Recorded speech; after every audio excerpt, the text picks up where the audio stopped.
Welcome, ladies and gentlemen, to this afternoon's second issue briefing here on day 2 of the annual meeting of the New Champions 2019. My name is Oliver Cann. I'm Head of Strategic Communications.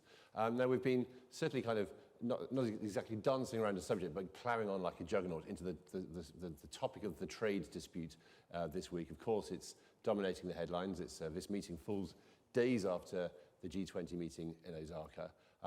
The Premier's speech this morning was a very conciliatory note and offered a very compelling update on the position of the Chinese with regards to the ongoing relationship. Those of you that know issue briefings know that we don't try to tackle headlines, we try to get to the story behind the headlines. So whilst being cognizant of the headlines around tariffs in manufactured goods, we want to actually spend the next 30 minutes talking about the trade in services. The service trade between US and China has been largely overlooked in the wider narrative, but what impact could a trade war? A few statistics. The US goods and services trade with China was $376 billion in 2018. Trade in services with China, total estimate of $77 billion. Services exports were $58 billion, services imports were $18 billion. So the US the US has a trade surplus when it comes to surplus trade of $40 billion. Could it be a new battleground? I think we're here to find out. So I'm very honored to be joined by two experts in this field. Tatiana Prazeres, Senior Fellow at the University of International Business and Economics in Beijing. You're also a young global leader. Timothy Stratford, you were on a televised session talking about the wider issue of the trade dispute earlier on in this meeting. You're a managing partner based in Beijing of Covington and Burling, based here in China. Tatiana, let's start off here. I mean, let's get this into perspective. We've talked about the size of services compared to goods, but what are the dynamics? What is happening, and how is this important sector evolving? Okay, good. Well, listen, I think it's great that we have the chance to look into services. Of course, all the headlines are about tariffs and therefore about goods. And I think service has always been considered the full step sister of trading goods. So it's good really to unpack the ramifications of this trade war to services. And if you look at what's there, it's pretty impressive actually. Let's start with I think one aspect of that of these implications. First, so there's the service component of goods, and then of course there are tariffs on goods, and therefore tariffs on goods impact the service component of them. On average, 30% of goods are services.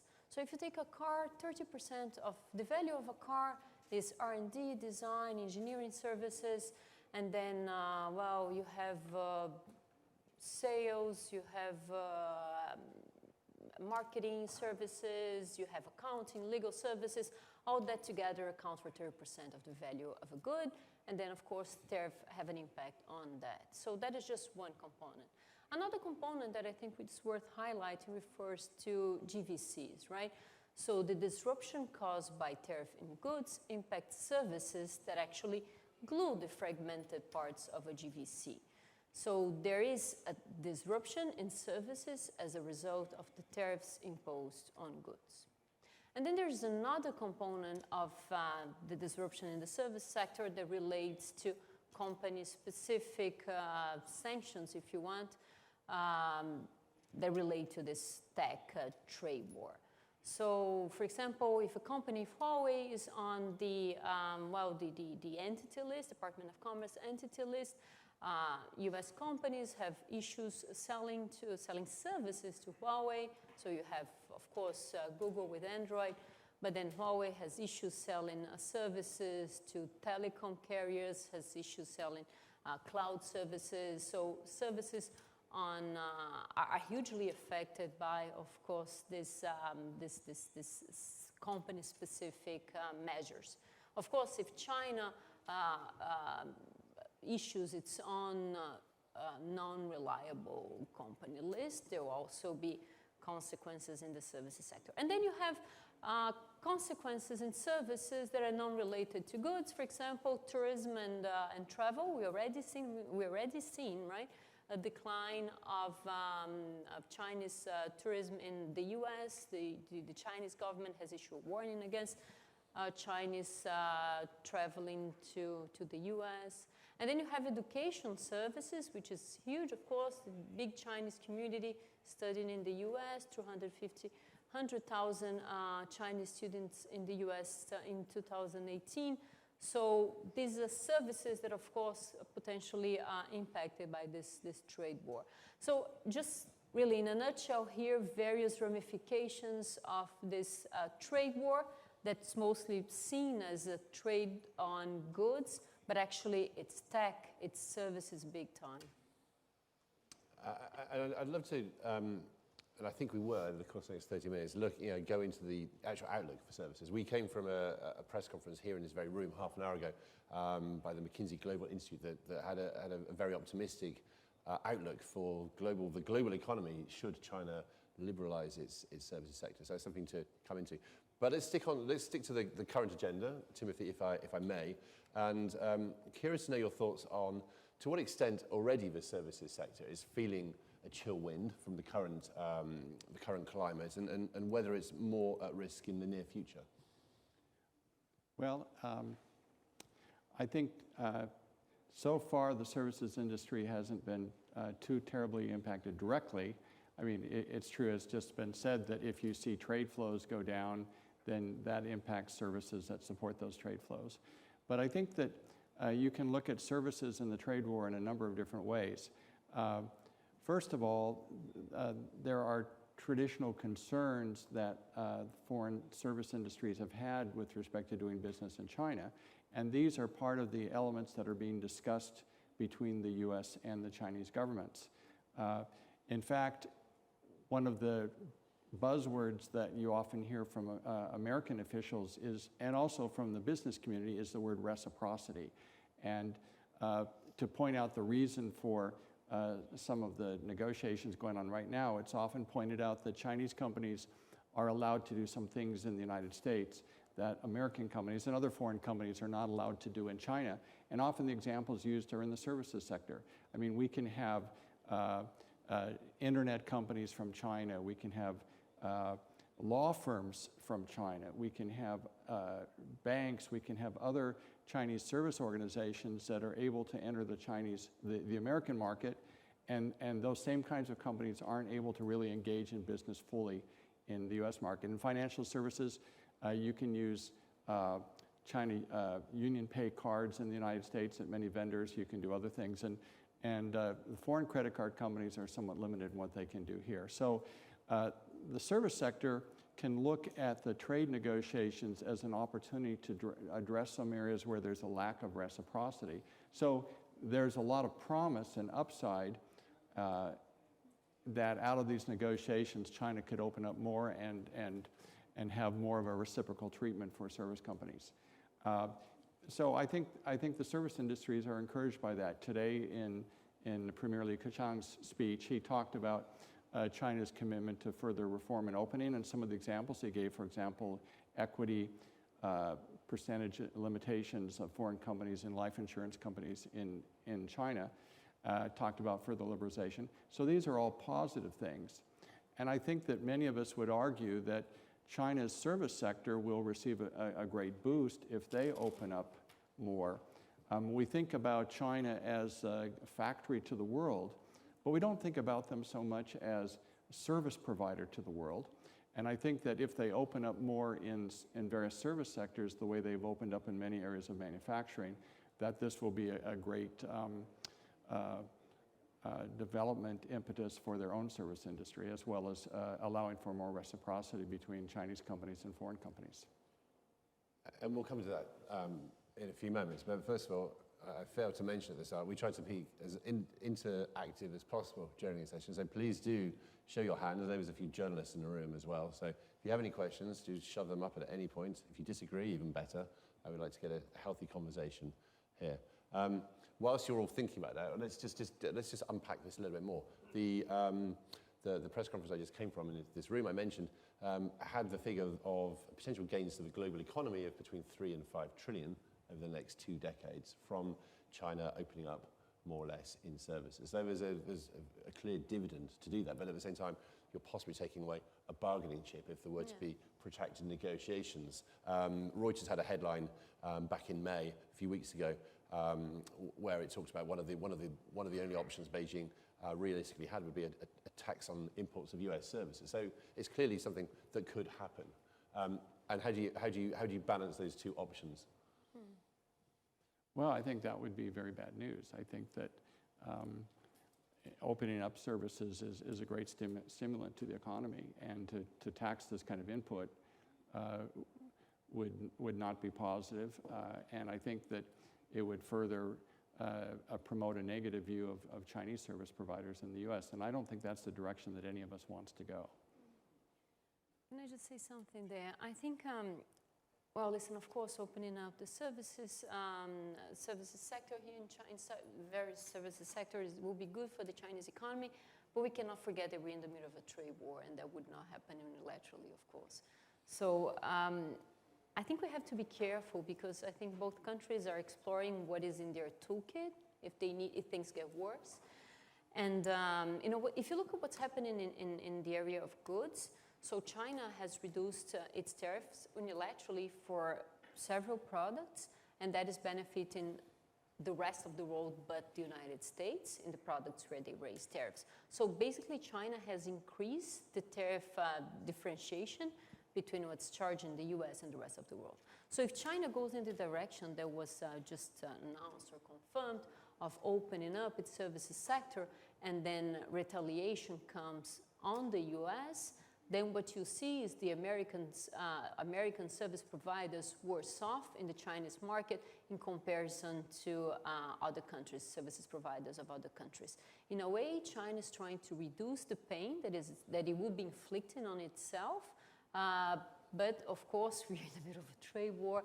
So, you know, in a scenario where the two countries don't manage to find a way to deal with their issues, it wouldn't be surprising to me if we see what's happening in the services areas, if we see the same thing that is happening in the goods areas in the services areas. That means the West being worse off in the Chinese market when China is opening up to the rest of the world. You know, I don't think that what we're experiencing now is a typical trade negotiation. In a typical trade negotiation, there's horse trading. I'll open up in this way if you open up in that way, and we try to balance benefits for both sides. But in this particular case, it's not about that. It's about the US trying to address concerns about ways that the Chinese system has been relatively closed and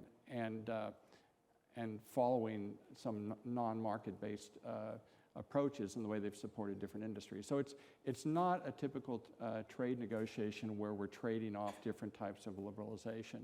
And I think that if China holds back on doing things that are in its own best interest for the purposes of horse trading, I think that would not be the right dynamic for China to go down. I mentioned insurance a moment ago. When I was a US trade official, I chaired an insurance dialogue between the US and China. And one of the things that we were talking about is insurance for automobiles and drivers. And the Chinese industry at that time was struggling a little bit figuring out how to get it right. I mean, it's a very complicated industry, and how do you set your rates and how do you respond to things? And so I think the insurance industry itself was interested in having more American insurance companies and other foreign insurance companies involved in that industry. But the trade negotiators were saying, no, don't open that yet. We want to use this as a bargaining chip in the Doha round at the WTO. And because of that, China's own domestic insurance industry was being hampered in its own development. And then ultimately, they went ahead and opened up this area because the Doha round wasn't making enough progress. So I don't think this is a typical trade negotiation, and I hope that China doesn't view or hold up its own liberalization that would be for its own benefit for the sake of a negotiation. I totally agree with you there, and I think China is looking at liberalizing goods and services for the rest of the world, exactly not to be additionally hurt by what the Americans are doing. But I wouldn't be surprised if China would hold back this liberalization, would prevent the Americans from benefiting from this liberalization that is happening both in goods and services. So yeah, it's a different dynamics. I totally agree with you. It's not the traditional kind of give and take that we see in trade negotiations. And there's also a double edge on that too, because on the one hand, each of the governments might be trying to exercise leverage by showing restrictions on governments on companies from the other side. but it's the companies that are helping to drive the positive narrative. And at the time when there are more negative narratives about China going on in our home countries, the companies are often the ones that are pointing out the upside and the benefits and giving also a more human face to the other side. And if we're the ones that are being penalized in this process, then that's also counterproductive to a certain extent. So it's a very delicate line to walk as you're trying to negotiate these issues. I'd like us to talk a little bit about digital, the digital side of services and data in particular. But first of all, let's just do a quick sweep of the room for questions. I saw the gentleman in the front row and the lady there in the third row. Please let us know your name and tell us where you're from and ask your question. Thank you. Hi, Xing Horia from Goldman Sachs. So I think assuming that China is ready to generally open up their economy to a certain extent at some point, I think China always sort of protect the industry until they get competitive enough for the foreign force to be there. So auto industry, they're probably competitive enough, probably arguably more competitive than American companies now. So that therefore they allowed the 100% ownership now. So which industry, maybe inclusive the service of manufacturing, you think China is ready to open up now, in your view? You have any view? Which industries are more ready than others? Okay, and the lady will take two questions. Hi, I'm Shifali from the Straits Times in Singapore. My question is, as we watch the tensions between US and China, one of the obvious consequences is on the technology front, where both sides are talking about developing their own platforms, their own operating systems. So what consequence will this have on the services trade? If I could draw your attention to that. So operating systems and platforms. Great, okay. Anyone, let's just do a third. I do believe in three at a time. I'm from the management media in China. I know that for the service ratio in America is very high, and relatively China is a little bit low, and the service trade is also that way. So for China, I think what kind of experience we can learn from the American to develop their services or service trade. And I mean service, we can say in China word is a productive service or financial. These two very important. We do not mean the lifestyle service is not so important. Okay, thank you. Okay. Gentleman in the front row is talking about which industries are more ready than others. You're both based here. Yeah, so we're seeing announcements related to different services sectors. So we saw, of course, financial sector, including banking and insurance. There's been improvement announced in the shipping services, various shipping-related services. Of course, there's the new foreign investment law in China, and then there's the negative list of those sectors where you have restrictions to invest in China is being reduced. So if you just see, how this list has been reduced and the more limited number of sectors that are affected by restrictions, you can have a sense of where China is ready, to open up. I'm going to borrow from our friends at McKinsey Global Institute again, and one of the bullet points on their report that they've just published, China has the second largest box office in the world, but on one global streaming platform, subscribers for the top 10 Chinese musicians were 3% of the top 10 South Korean artists. So I think maybe on the cultural side, in the creative industries, there's maybe one industry that isn't ready to open up. Let's move on to the next question, which is getting into the balkanization and the build-up of operating systems and platforms in response to the tensions that we're seeing. I think this is a very challenging question because obviously if we have balkanization, it will defeat a lot of the goals of globalization, all the benefits that we've seen from that. The national security issues are very challenging. As we look at this question, we have sort of economic policy questions and the sorts of questions that trade negotiators deal with. And those are fairly challenging. I mean, we can talk about whether companies are being subsidized and whether, you know, IPR is being protected, and you can talk about the normal issues that trade officials would discuss. But then we also have national security issues, and those present a whole different set of considerations and complexities. So no matter what country you are, if the backbone of your economy, the backbone of the way, you know, things are structured depend on an IT system, and if this, you know, smart cars, you know, transportation, financial services, retail, the way manufacturing is conducted, government information, you know, even voting, if these things are conducted through information systems, and if it would be possible for a foreign power to intervene in that system in some way, the power that they would have over that economy and over that country would be really incredible. And therefore, every country has to examine, are we sure that the way we're promoting this IT framework in our own country safeguards our own national security interests? That's a very challenging question, and China is right to think about that from their own point of view, and you know, there's a growing emphasis now in having a secure and controllable IT system, and foreign equipment's being inspected, and people want to look at source code and all kinds of things.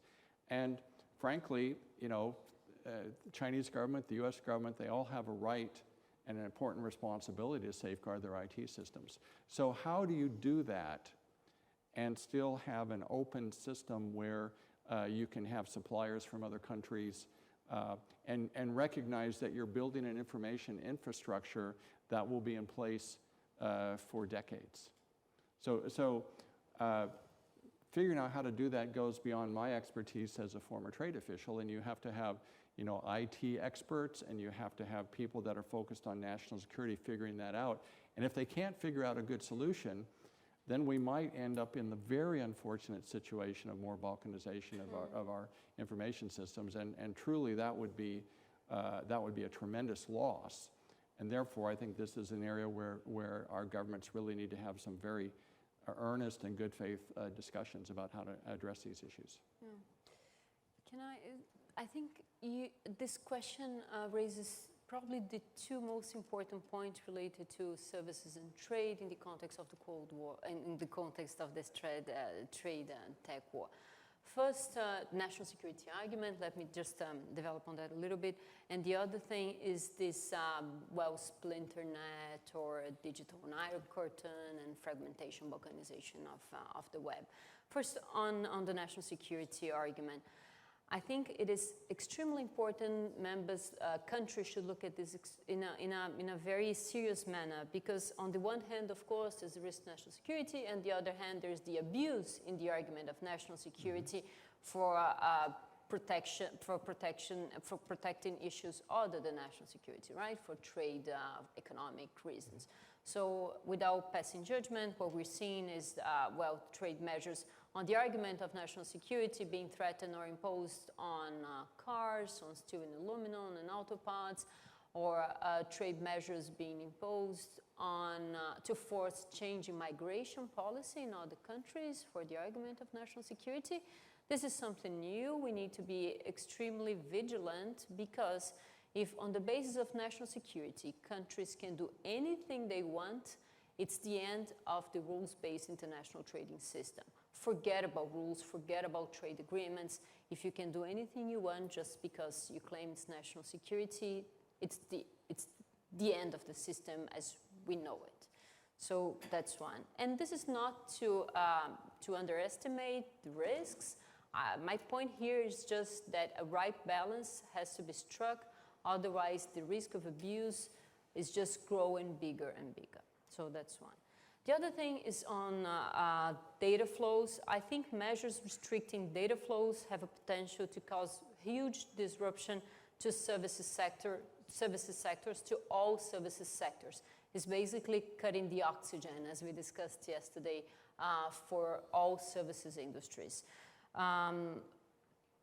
it can lead to fragmentation of governance over data. It can lead to different standards, interoperability issues, and ultimately it can lead to different webs, to a splinter net, to digital narcotine. I think businesses and governments need to think through when they go down a certain path, because the risks are huge. Very quickly, and then we'll go to the gentleman here's question. Sure. Let me just add that I completely agree with what she's just said. National security can only, I mean, you can only have trade agreements if you have very narrow definitions and applications of national security. And I think many of us are concerned about the overreach of that recently, and we think that needs to be very narrowly defined, or else you can't have a meaningful trade agreement. And part of the challenge, and I certainly also agree with the concern about data flows. And part of what makes this whole discussion difficult is that different countries have different views about how data should be protected and what is sensitive data that should be kept within your own national territory, or is that the best way to safeguard information? And if you have different views about this in Europe, in the United States, in China, and other places, you have to solve those issues, and they're related to some fundamental values in a cultural and a society. And you also have to figure out sort of the geopolitical risks that are related to national security, and then you have to keep those separate from legitimate economic issues. And so that's why this is such a challenge, and we need our best minds thinking about these issues and working in good faith to come up with solutions. Let's just go to the gentleman's question here. What can China learn from the US to build up its services to make it more ready for the liberalization, which could do the global economy so much good? And is it right to focus on certain sectors, like such as financial services, I believe you mentioned? You know both systems. Is it, and another question, is it ready to open up? Well, you know, I think, I mean, there are a lot of different views about the best way to have economic development and views about infant industries and so on. But it seems to me that China has grown most rapidly and become most competitive in the sectors where it has invited the most foreign participation. And I used sort of auto insurance as an example, but I think that one of the reasons China is not known as service provider of the world is that it hasn't opened up to foreign participation in service sectors as much as it has in some of the manufacturing and other sectors. So I think that bringing in foreign companies, learning from them, letting them contribute to an ecosystem in that industry is a very positive thing. It's hard to come up with exactly the right policies for China because China is not a typical poor developing country. You know, when I was a trade negotiator, I used to get the feeling from my Chinese counterparts, and they didn't say it exactly this way, but this is the way I heard it. We're a poor developing country, and you better treat us this way, or we will use our enormous economic clout to retaliate against you. And you know, there's something that's, China is everything. Is it a very wealthy country? Yes. Is it a poor country? Yes. Is it a very advanced country? Yes. Is it a backward country? Yes. Every adjective that you can think of can be accurately applied to China. And therefore, coming up with the right policy is very, very, very challenging. Even if you just take the part of China that's very wealthy or very advanced, that's larger than many advanced countries around the world and very, very competitive. So you can't treat that part of China as a poor developing country and give them certain advantages when they're in fact in a much stronger competitive position. And yet you can't overlook the development needs of China as well. So this becomes very difficult to figure out what is the equitable way to have the right sort of economic and trade policy with China. Look, it's always a shame when we come to the time when I have to reluctantly report back that we've gone over time and broken every Swiss rule in the book, but we have, unfortunately. Before we just close, let's go back to the start of this session. The title of this session is Services Disruption. So bearing in mind what we've talked about, bearing in mind our belief that the rules-based order is the right and correct path, how optimistic or pessimistic are you that the services trade between the US and China can continue to grow, and will be able to grow unhindered by any action between the two parties. Tatiana, let's go to you first. Okay. Listen, I think for the next decades, what we'll see is hopefully successive imperfect accommodations between China and the US. And that's, for me, the best case scenario, right? Because the worst case, I mean, not worth getting into. Imperfect. Yes, because, I like you know, that. I think the US will be trying to contain China's development, you know, from a technological, economic, trade, and other aspects perspective. And I think hopefully both governments will be able to find ways to live with one another. The two systems will be able to find ways to pursue their own paths. But it may be a bumpy road. So what I would say is, like, we better keep our seatbelt fastened, because it may not be easy. Okay. Timothy. I think that I agree. I'm cautiously optimistic on the midterm, but I think that we're not going to back to the way things used to be. And I think there are going to be lots of jostling and sort of figuring out what the new rules of engagement should be between the two countries. And so I think it's going to be take some while to figure that out. But, you know, one really fundamental question that is not clear and not resolved, and that is, what is the United States' intention towards China? You use the word contain. There are some people in China, in the United States, including some people in government, who think that the only way that the US should deal with China now is to contain China, because they're going off in a path that's inimical to US interests, and therefore the more economic development or technological development China has, the more it will come back to harm US interests. But I would not say that that's a consensus view at all.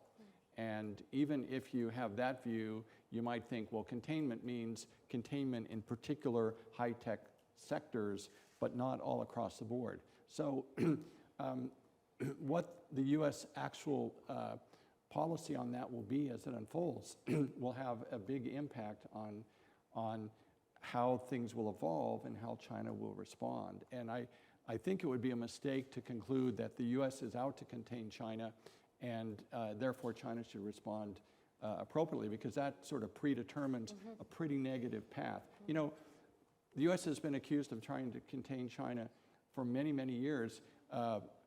Some of my Chinese friends used to say, well, TPP is a plan by the United States to contain China economically. And so I said, number one, I was in the meetings when we launched TPP in the US government, and that was not the intention. And number two, if the US wanted to contain China, we'd form an economic bloc with Singapore and New Zealand and Chile and Brunei, and that was the best we could do. And people would look and say, well, maybe you're right. And I don't think the US is out to contain China, but I think there's still a lot to be figured out as China continues to go down its path and the US goes down its path, to see how compatible those paths will be. Fantastic. Jostling, bumpy, imperfect would be a great way to end. Until the next time, thank you very much for joining us here. Thank you for joining us as well in the room, and thank you for watching us online.